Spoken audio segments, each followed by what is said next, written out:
आज फिर मेरे शौहर मुझ पर गुस्से से हाथ उठाने ही वाले थे कि मेरे ससुर ने आगे बढ़कर मेरे शौहर का हाथ पकड़ लिया और कहा, खबरदार, आज तो ये हरकत कर ली, आइंदा दोबारा कभी ये हरकत ना हो। तुम जानते नहीं औरत पर हाथ उठाना वो भी बिला ज़रूरत गुनाह है। और फिर बहू ने ऐसी भी कौन सी बड़ी गलती कर दी, सिर्फ खाने में नमक ही तो तेज़ हुआ और मैं वो खाना खाने से मर थोड़ी गया, मैं अभी जिंदा हूँ। मगर बाबा, अगर आपको कुछ हो जाता तो इसका जिम्मेदार कौन होता?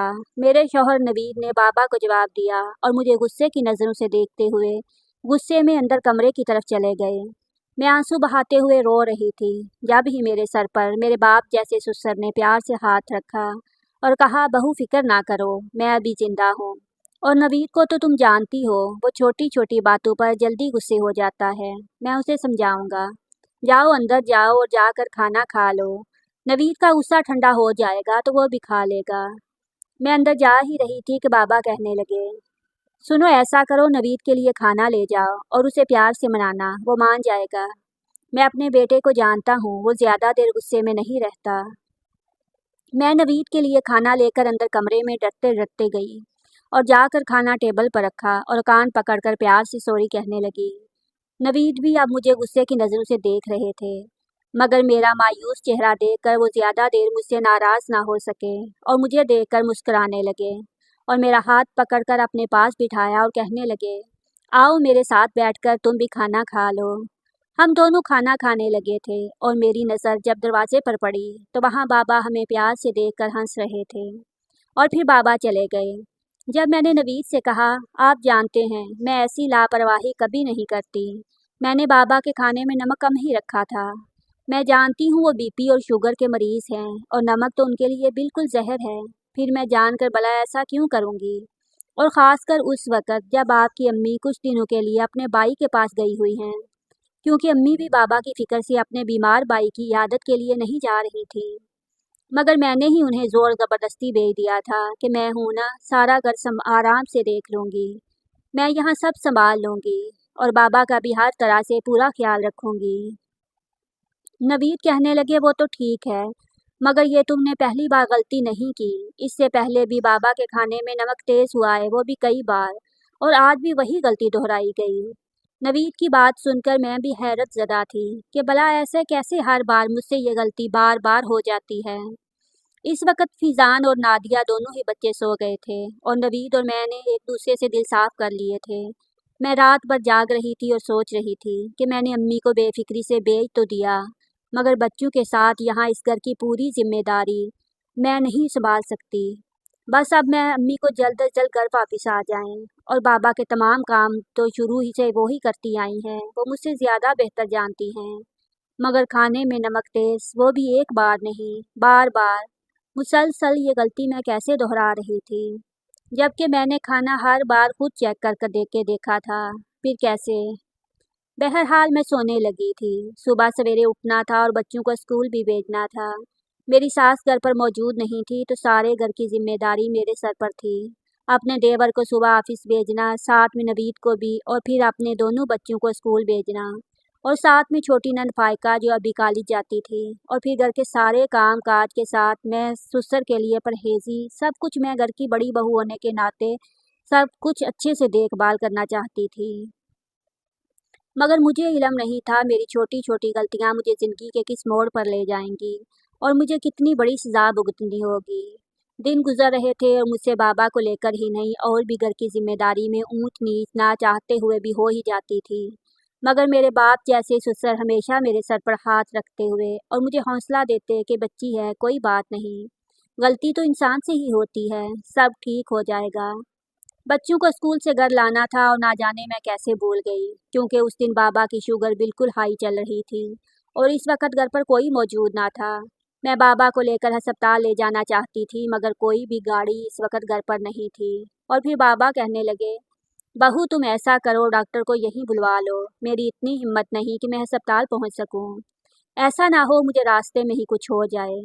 मैंने फ़ौरन ही, अल्लाह ना करे बाबा, ऐसी बातें तो ना करें, आपको कुछ नहीं होगा, इंशाल्लाह सब ठीक हो जाएगा, आपको कुछ नहीं होगा, मैं बस अभी डॉक्टर को यहाँ बुलाती हूँ। मैंने जल्दी से कॉल करके बाबा की फैमिली डॉक्टर को बुलवाया और उन्होंने कुछ दवाएं दी और इंजेक्शन भी।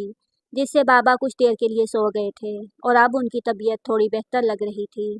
तब जाकर मेरे दिल को थोड़ा सुकून आया तो मैंने सुकून की सांस ली। मगर जब मेरी नज़र घड़ी पर पड़ी तो दोपहर के 3 बजे थे। चौंक पड़ी और फौरन ही दरवाजे की तरफ दौड़ी। या अल्लाह, मैं कैसे भूल गई। 3 घंटे हो गए, बच्चे स्कूल में इंतज़ार कर रहे होंगे। उनकी छुट्टी तो 12 बजे की हो गई होगी। मैं दरवाजे तक पहुंची ही थी कि वहां गाड़ी में नवीद के साथ दोनों बच्चों पर मेरी नज़र गई तो मैंने फिर से सुकून की सांस ली। मगर नवीद और बच्चे जब घर में आए तो मेरी जान निकल गई।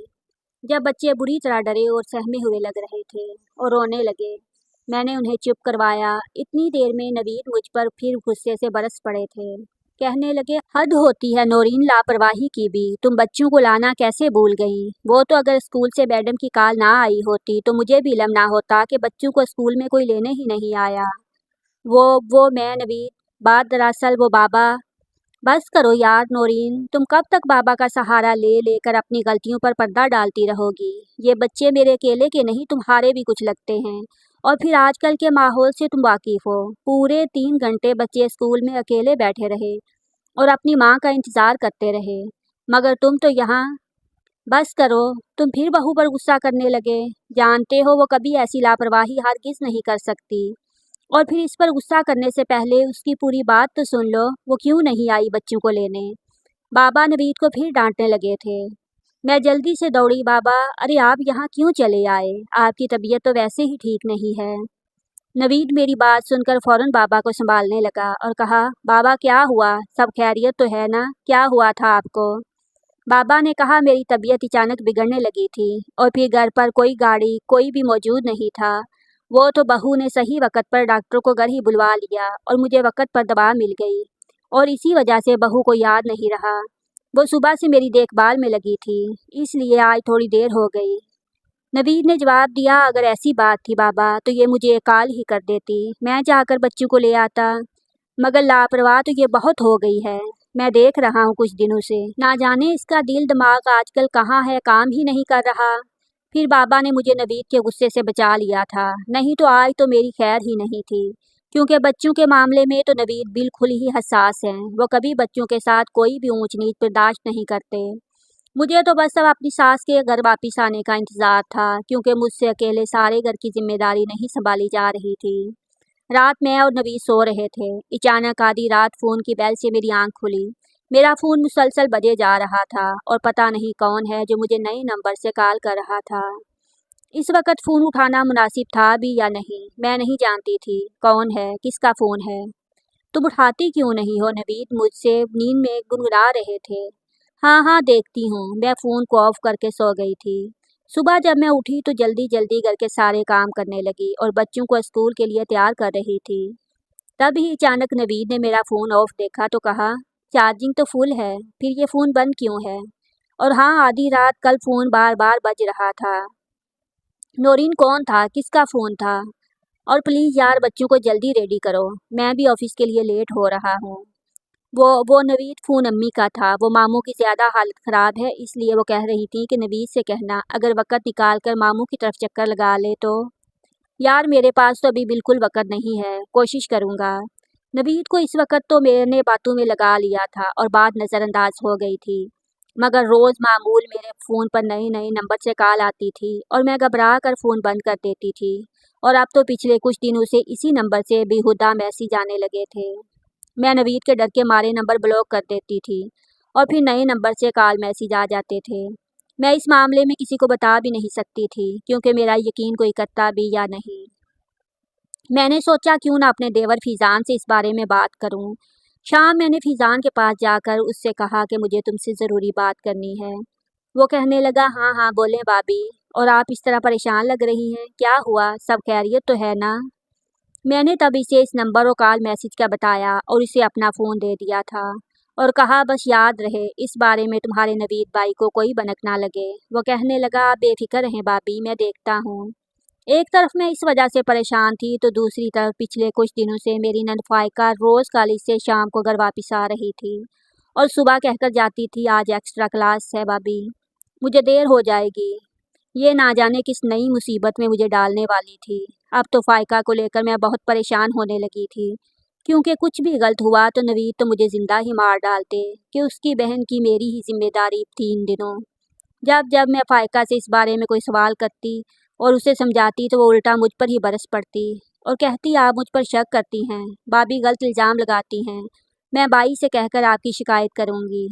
मैं सुनकर डर जाती थी और खामोश हो जाती थी, मगर मेरी तो कुछ समझ ही नहीं आ रहा था कि यह सब मेरे साथ क्या हो रहा था, क्योंकि मैं जितना संभालना चाहती थी घर के सारे मामले मेरे हाथों से निकलते जा रहे थे। मैंने थक हार कर एक दिन अम्मी को कॉल की और उनसे मामू की खैरियत मालूम की और वापसी का मालूम किया, तो वो अफसुर्दा होकर कहने लगी, बहू वापसी का तो कुछ पता नहीं अभी, लेकिन मेरे भाई की तबीयत बिल्कुल नासाज है और इस वक्त मैं भाई भाभी को अकेले छोड़कर नहीं आ सकती, मुझे कुछ दिन और लगेंगे। मैं हैरत ज़दा हो गई थी कि जब तक मैं कैसे संभाल सकूंगी। बहरहाल मेरी कोशिश जारी थी सब कुछ अच्छे से देख सकूं, मगर कुछ ना कुछ नई मुसीबत मेरे सर पर आती ही जा रही थी। एक रोज़ मैं अकेले कमरे में बैठी सब कुछ सोच रही थी। उसी वक्त बाबा ने दरवाज़ा नॉक किया और कहा, बहू मैं अंदर आ जाऊं? मैंने जल्दी से सर पर दुपट्टा ओढ़ा और कहा, हाँ हाँ बाबा ज़रूर, आप वहाँ क्यों खड़े हैं? और सब खैरियत? अगर कोई काम था तो आप मुझे बुलवा लेते। बाबा मुस्कुराने लगे और मेरे पास बैठकर मुझे समझाते रहे, घंटों बातें करते रहे। वो कहने लगे, घबरा कर हार कर कुछ नहीं होगा और इस तरह कब तक तुम नबी से डरती रहोगी? कभी अपने हक के लिए भी आवाज़ उठाओ, मैं तुम्हारे साथ हूँ। और नवीद से आज के बाद डरने की कोई ज़रूरत नहीं है, मेरी तरफ से इजाज़त है। वो जब तुम्हारे साथ गलत करे तुम उसके खिलाफ खड़ी हो सकती हो। अगर वो मेरा बेटा है तो तुम भी मेरी बेटी हो। बाबा की बातें सुनकर मैं पुरसुकून महसूस कर रही थी और इतनी देर में हाल से फाइका और नवीद की कुछ बहस करने की आवाज़ें आ रही थीं। मैं जल्दी से दौड़ी और जाकर देखा तो फाइका पर नवीद हाथ उठा रहे थे। मैंने फाइका को अपनी जानब खींच लिया था कि नवीद क्या कर रहे हैं ये आप? जवान बहन पर हाथ उठाना कौन सा बड़ापन है? नवीद तो उल्टा मुझ पर ही शुरू हो गए थे।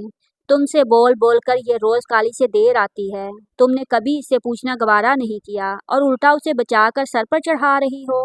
पूछो ये रोज़ किस गैर लड़के से काली के बहाने सुबह से शाम बाहर क्या गुल खिला रही है। ये सुनते ही बाबा की तबीयत बिगड़ने लगी थी। हम सब फौरन ही बाबा की तरफ भागे और उनको दबा दी। उनका टेंशन से बीपी हाई होने लगा था। जब बाबा सो गए और फाइका रोते हुए अपने कमरे में चली गई तो नवीद गुस्से से मेरे ऊपर बरसने लगे और सारा इल्ज़ाम मुझे देने लगे थे कि फाइका के इस गलत काम के पीछे तुम्हारा कसूर है। अगर तुम पहले हमें बता देती तो ये सब ना होता और बाबा की तबीयत भी ना बिगड़ती। दूसरी तरफ फैज़ान ने मुझे फ़ोन वापस कर दिया था और कहने लगा, अब कोई नंबर नहीं आएगा भाभी, आप बिल्कुल फ़िक्र ना करें। मगर कुछ दिनों बाद इस नंबर का सिलसिला दोबारा शुरू हो गया था और मैं डर के मारे नबी से कुछ ना कह पाती थी, क्योंकि घर में पहले ही मेरी वजह से बहुत सी मुसीबतें सर आई हुई थीं। अगर इस बारे में नवीद को पता चलता तो वो उल्टा मुझ पर ही शक करते। एक रात बार बार कॉल आ रही थी और नवीद की नींद की फ़ोन की आवाज़ पर मुसलसल ख़राब हो रही थी। इसी बीच मैंने गुस्से में फ़ोन उठाया और कमरे से बाहर चली गई और जब कॉल उठाकर मैंने उसे बातें सुनाना शुरू की तो मैं दंग रह गई। वो जिस तरह से मुझसे बातें करने लगा था, उसे मेरे और मेरे घर के बारे में सारी इत्तला थी और मैं चौंक पड़ी जब उसने कहा वो मुझसे शादी करना चाहता है और मेरे बच्चों को भी कबूल कर लेगा, बस मैं इस घर से भागकर उससे शादी कर लूँ। तब मैंने उसे खूब बातें सुनाई, लेकिन मेरी तो जान ही निकल गई जब पीछे से नवीद ने आवाज़ दी। वो पीछे ही कमरे के दरवाजे पर खड़े थे। नौरीन नौरीन, मैंने घबराते हुए कॉल काट कर पीछे देखा और कहा वो अम्मी की कॉल थी, मैं उन्हीं से बात कर रही थी। नवीद ने हैरत से पूछा, रात के इस वक्त? वो हाँ, अम्मी दिन में फ़ोन कर रही थी तो मेरी बात ना हो सकी थी, बच्चे सो गए थे तो सोचा आराम से इस वक्त अम्मी से बात कर लूँगी। मैंने फिर नवीद को बहाना करके बात बना दी थी, मगर वो नंबर ना जाने किसका था और कौन मुझे मैसेज और फ़ोन कर करके तंग कर रहा था, मेरी तो समझ से ही बाहर था। और इसकी बेहुदा बातें सुनकर मैं तो थर थर काँप रही थी, मगर नवीद से मैं ये सब कब तक छुपाती। मैंने सोचा क्यों ना मैं इस मामले में अपने ससुर से बात करूं। मैंने अगले दिन ससुर को इस बारे में सब कुछ बताया। वो भी परेशान होने लगे और कहने लगे, बहू अभी तो इस बारे में बिल्कुल नवीद से कोई जिक्र ना करोगी, क्योंकि वो इसका गुस्सा तो तुम जानती हो, वो हरगिज़ बर्दाश्त नहीं करेगा और उल्टा तुम पर शक करने लगेगा।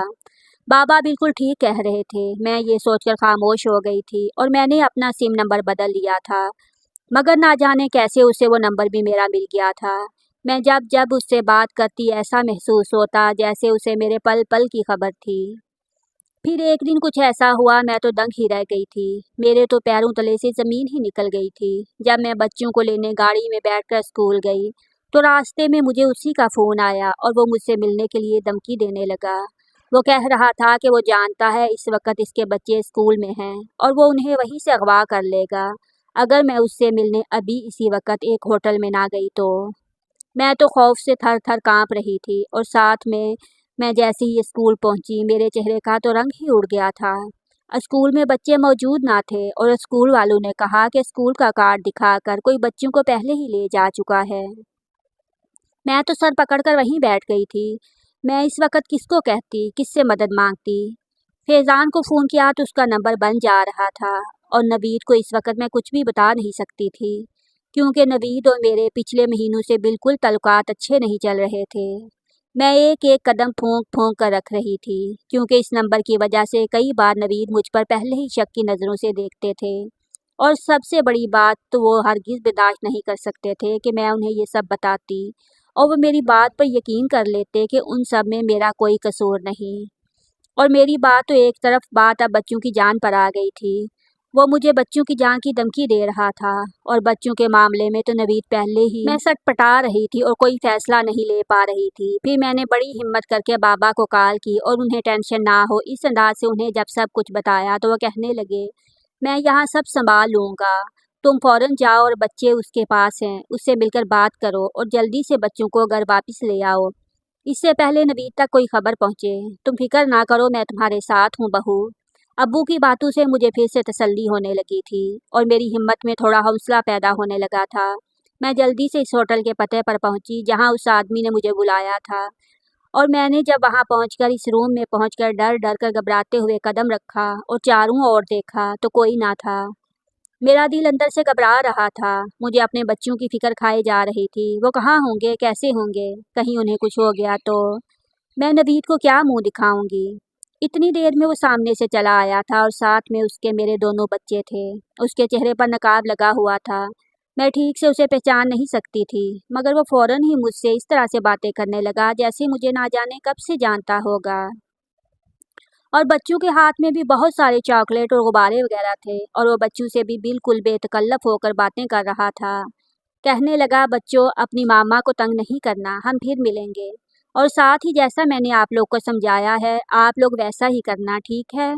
میں اس وقت بہت ہی دباؤ میں تھی، مجھے کچھ بھی سمجھ نہیں آ رہا تھا کہ اس نے مجھے کیوں بلایا اور اس کا ارادہ کیا تھا۔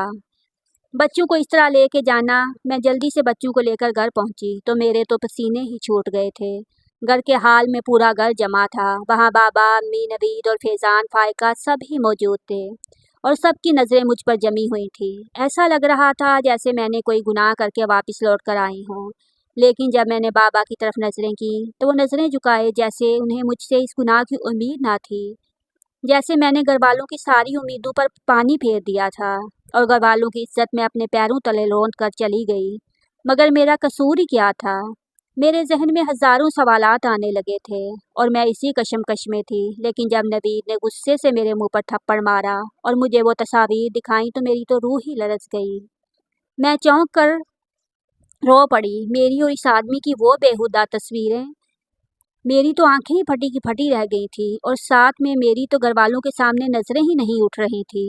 سب نے میرے اوپر الزام تراشی شروع کر دی تھی۔ امی کہنے لگی میں نے پہلے ہی کہا تھا یہ لڑکی چال چلن کی ٹھیک نہیں لگتی، مگر نوید اس وقت تم نے میری ایک بات نہ سنی اور تمہارے سر پر تو اس وقت پسند کی شادی کا بوجھ جو سوار تھا، لو اب دیکھ لو۔ پھر فائقہ نے کہا میرے سر بڑے بڑے الزام لگا رہی تھی آئیں بڑی، اور خود 2 بچوں کے ہوتے ہوئے، شادی شدہ ہوتے ہوئے بھی اس طرح کے گندے کارنامے، چھی۔ اور پھر فیضان بولا بابی مجھے آپ سے یہ امید نہ تھی، جب آپ نے مجھے اس نمبر کے بارے میں جھوٹ کیوں کہا تھا؟ جب آپ خود اس کے ساتھ ملی ہیں، کیا بائی سے چھپانے کے لیے اس لیے کہا تھا؟ میں فوراً ہی سب سے پہلے بابا کے پاس دوڑی، میں رونے لگی کہ بابا آپ تو کچھ کہیں نا، آپ تو سب جانتے ہیں نا، میں نے آپ کو سب بتایا تھا اور آپ نے ہی تو مجھے کہا۔ بابا نے جب نظریں جھکائیں اور کہا بہو ان بیہودہ تصاویر کو دیکھنے کے بعد بھلا میں کیسے کہہ دوں کہ تمہارا دامن پاک ہے؟ مگر بابا آپ یہ تو سب کو بتا سکتے ہیں نا کہ اتنی دیر میں بابا کو کچھ اور کہہ پاتی۔ नवीद ने मेरा हाथ पकड़कर मुझे धक्के मारकर घर से बाहर निकाल दिया था और मुझे लानतें भेजने लगे। मुझे गलत इल्ज़ामों के साथ मेरे नाम पेश किए जा रहे थे। इतनी देर में मैंने कहा, प्लीज़ प्लीज़ नवीद, एक बार बच्चों से पूछें, वो जानते हैं, वो सब सच सच बता देंगे। मगर जब नवीद ने बच्चों से पूछा कि बेटा बताओ, मम्मा तुम लोगों को कहाँ ले गई थी और तुम दोनों कहाँ थे, मेरे ऊपर तो आसमान ही टूट पड़ा। जब मेरे बच्चों की ज़ुबान से ऐसे अल्फाज मैंने सुने, वो कहने लगे, मम्मा हमें उन अंकल से मिलवाने के लिए लेकर गई थी और वो अंकल कह रहे थे, बेटा मैं ही तुम दोनों का पापा हूँ, आप दोनों मेरे ही बच्चे हो और आप वादा करो मम्मा के साथ मुझसे रोज़ ऐसे ही मिलने आओगे। बच्चे ये क्या कह रहे थे, मेरी तो कुछ समझ नहीं आ रहा था। फिर मुझे उस आदमी की बात याद आई। चलते वक्त उसने बच्चों से कहा था, घर जाकर वही कहना जैसा उसने समझाया है। इससे पहले मैं अपनी सफाई में कुछ कहती कि नवीद ने फिर से मेरे मुंह पर थप्पड़ मार दिया था और गुस्से से मुझे घर से निकालने के लिए कह दिया था और मैं ना जाने की जिद में थी और घर वालों को मदद की नज़र से पुकार रही थी। मगर इस वक्त इन तस्वीर के सामने मेरा सच बिल्कुल झूठ साबित कर दिया गया था और मैं सबकी नज़रों में कसूरवार दिखाई दे रही थी। जबकि नवीद ने तो ये भी कह दिया था कि ये बच्चे पता नहीं मेरे हैं भी या नहीं।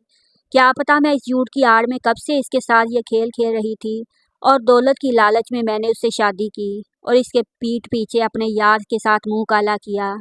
ये सब मेरी सास के अल्फाज थे, मुझे कानों को बंद करने पर मजबूर कर रहे थे और नवीद गुस्से में भरे हुए थे। और इससे पहले मैं फिर से अपनी सच्चाई साबित करने के लिए बच्चों के सर पर हाथ रखकर कसम खाने ही वाली थी कि नवीद के मुंह से 2 बार तलाक का अल्फाज सुनकर मैं बच्चों को लेकर फ़ौरन ही वहाँ से भाग निकली थी, क्योंकि मुझसे कुछ भी बर्दाश्त नहीं हो पा रहा था। मैं अपने ऊपर और इल्ज़ामात बर्दाश्त नहीं कर पा रही थी और मैं वहाँ से अपने मेके आ गई थी, जहाँ मेरी बूढ़ी माँ के सिवा कोई ना था। वो भी बहुत बीमार थी और कुछ दिनों पहले ही मुझे हमेशा के लिए छोड़कर जा चुकी थी। उनके बाद मेरे मेके में कोई ना था, सिवाय इस खाली मकान के जो जाते वक्त वो मेरे लिए छोड़ गई थी। कोई भी औरत सब कुछ बर्दाश्त करती है, मगर ये बदकारी का इतना बड़ा इल्ज़ाम जो उसके दामन को तार तार कर दे, वो ये हरगिज़ बर्दाश्त नहीं कर सकती, फिर चाहे उसका शौहर ही क्यों ना हो। मैं रोते पीटते इसी सदमे में दिन गुजारने लगी कि मुझे नवीद ने तलाक दे दी थी और मेरी ज़िंदगी ख़त्म हो चुकी थी।